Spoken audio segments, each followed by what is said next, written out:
Ang ebanghelyo karong adlaw naghisgot na pod og asin ug kahayag.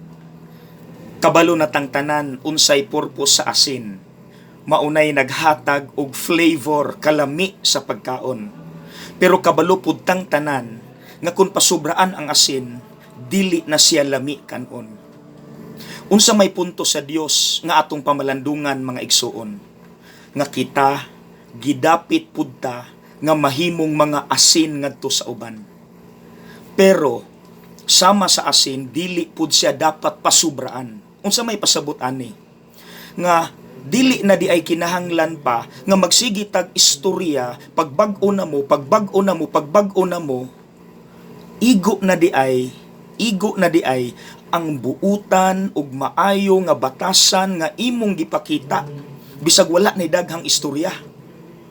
Unsay giingon ni Saint Francis of Assisi, preach, and if necessary, use words.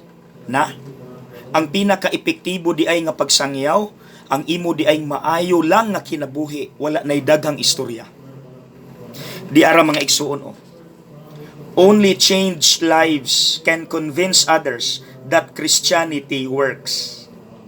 Dili ta kadala og tao paduol sa Dios kung kita wala pa pud ta mabag-o. Di ako istorya. Nay usa ka teacher nga nagtudlo sa iyang mga pupils, mga gagmayng bata. Ingon siya, mga bata, na ako'y ipaylaila ninyo nga tao o makikita unta siya ninyo unya. Kining tawhana nahigugma kaayo ni ninyo, labaw pa sa paghigugma nga gipakita sa inyong pamilya ug mga friends.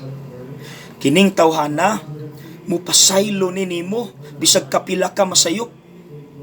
Kining tawhana mas buutan pa ni kaysa sa pinakabuutan nga tawo nga imong nailhan. Now samtang gaistorya ang teacher, nakabantay siya usa ka bata nga kaistoryahon na kaayo.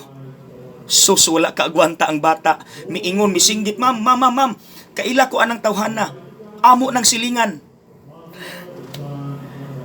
Ang gipasabot di sa teacher si Jesus Christ. Pero ang gipasabot sa bata, ang ila di ay silingan nga sigurado nga nagpakita sa batasan ni Kristo. Ingon ana unta ta mga igsuon, magpakaasin ta pero igo-igo lang. Buutan lang ta, wala na dagang istorya.